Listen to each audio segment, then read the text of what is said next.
Hello everybody, today I'm looking at full power Kashtira, which have been leaked by Dkayed just last week. It's speculated that the rest of the Kashtira archetype are coming in the October pack alongside Rescues.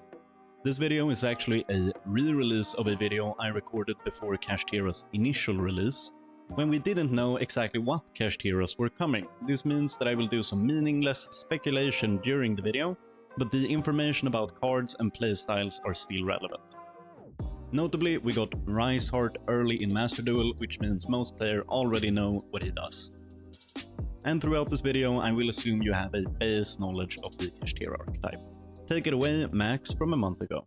In this video, I'll go over how the deck has changed between the two releases, talk about the meta-relevant cards from Photon Hypernova, and show you a combo with the deck. As always, there will be a clip at the end going through the entire deck so you can get all the names. Kashtira got a ton of new cards in Photon Hypernova, 9 to be exact, and boy are they powerful. 2 of them lock us into Xyz summoning, which is why you see nearly only Xyz monsters in the extra deck. This obviously cuts us off from the Aurora Online I showed in the last video, so this deck is much more focused on abusing Diabolisis and Shangri-La to lock our opponent's zones. And this deck was tier 0 in the TCG on the level of tier elements in spring of this year in Master Duel, so if we get the entire archetype at the same time, get ready for a big shakeup in the meta. This deck will absolutely destroy tier elements, thanks to Kashtira having a built-in Macrocosmos into their super easy to summon extra deck boss. During its tier 0, it was common to run stuff like Book of Moon to flip the opponent Shangri-La and countering their zone locks because it's immune to Imperm and Veiler. You can see the common text against this deck down in the side deck, and you can check the end for the names. But yeah, that should give you a rundown on how the deck changed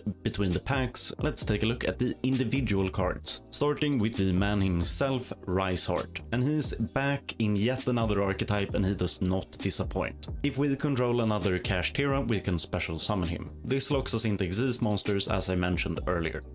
We can activate him on the field and banish a Kashtira from our deck to banish the top 3 cards of our opponent's deck face down. If this effect goes off, he jumps up to level 7, matching the rest of the deck and allowing us to use him for Xyz plays. The banish obviously triggers a ton of effects and set up the banish pile for meals with Diabolisis.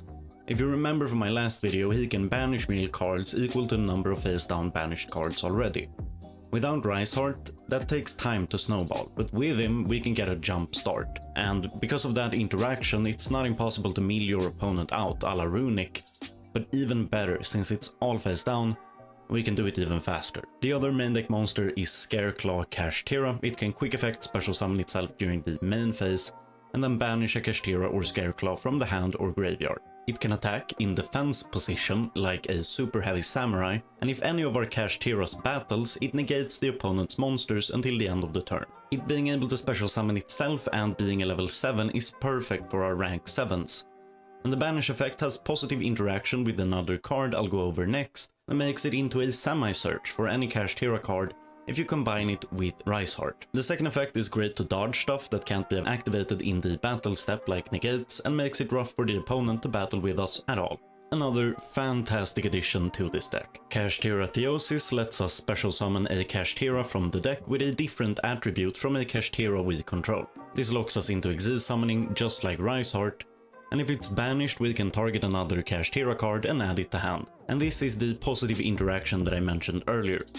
We can banish it with Scareclaw and add stuff back to hand. And this reads, like most of this archetype, like a custom card. A completely free special summon from the deck with easy activation conditions, and it adds stuff on top of that. It bumps up our consistency and allows us to run even fewer monsters. Pressured Planet Wraithsoth. This is their field spell. When it's activated, it searches a Kashtira monster. It gives a minor buff to our monster's stats, and if Shangri-La activates, we'll get to pop a card as well, but only once per turn. This is another fantastic card. Shangri-La is very easy to activate, and adding whatever we need lets us play even less monsters and adds more consistency. Kashtira Big Bang. Kashtira gets their own evenly matched, and no, I'm not kidding. If there is a Kashtira Xyz on the field and a player controls more than 2 monsters, They must banish cards face down until they only control one monster. And then if it's banished, we can target a Kashtira Xyz we control and special a Kashtira attached to it. Evenly is great, and it gets even better if we can search it with Ogre. Then we have their new boss monster, a Rise Heart. We can Xyz summon him using any Kashtira we control, provided we have activated Shangri-La this turn. It's a macrocosmos while it's on the field, and then once per chain we can attach any banished card to a Rise Heart as material. And then once per turn on a quick effect, we can detach 3 and then target a card on the field and banish it face down. I mean, you literally can't ask for more in a boss monster. It's super easy to summon. It's basically a Link one with some restrictions. It completely shits on tier elements, finally ending their meta dominance. It can yoink any banished card, even face downs, and it has one of the best removal types in the game on a quick effect, which also happens to trigger Shangri-La and Diablosis, locking a ton of zones and milling a bunch of cards. And this is a huge reason why this deck in its full strength would warp the meta entirely, and probably why Konami has been so hesitant to even give us the first 3 main deck monsters. And you're gonna see in the combo just how powerful this is. And don't worry, we're almost there. I just want to address a couple of, at first glance, odd extra deck choices. Barone might seem strange at first, but an Ash Blossom and any Kashtira is an easy Barone. And Garura, I was hesitant to even put it in here, but I figured I would to placate the TCG crowd. They have 3 Pot of Prosperity, which means you see this card in all of their lists. Pot allows us to banish cards from the extra deck and then attach them to Rise Heart, giving us material that will trigger in the graveyard when we detach.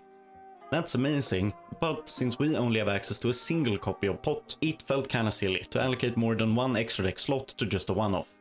And I doubt you'll see people run this in Master Duel, but I just wanted to bring it up in case it becomes like commonplace. I slotted in a couple of Swords of 7 stars in place of the Prosperities. The rest of the extra deck is just a bunch of rank 7s and Donner just to clear like Baguska.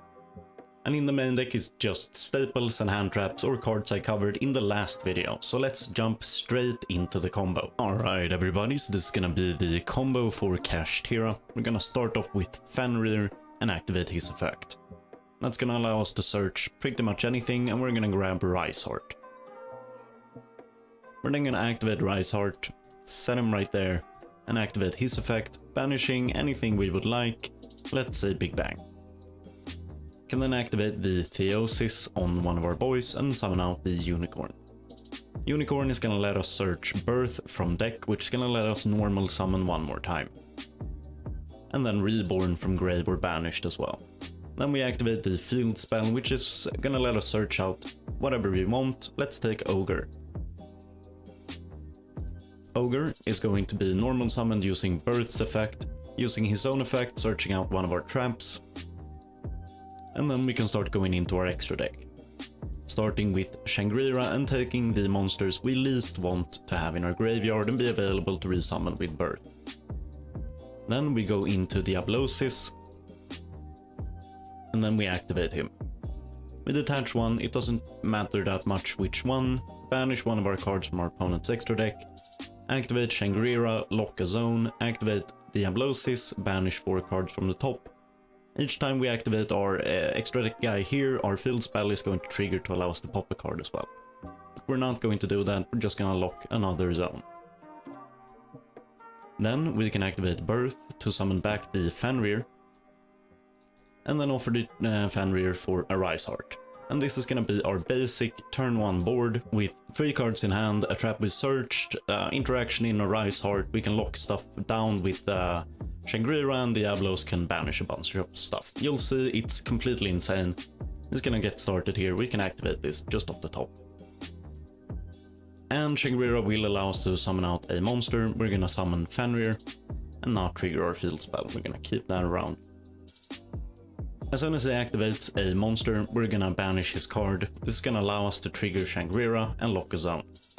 This will also trigger Diablosis, allowing us to banish even more stuff. Half his deck is now gone. We're gonna lock another zone, yoink another card, he's gonna drop another one. We can then detach 3 from a Rise Heart, banish that. That's gonna activate Shangri-La, we can lock the zone, and then we can join that card. We don't have to pop anything, he can't play any monsters. And then on our turn, we don't even have to attack.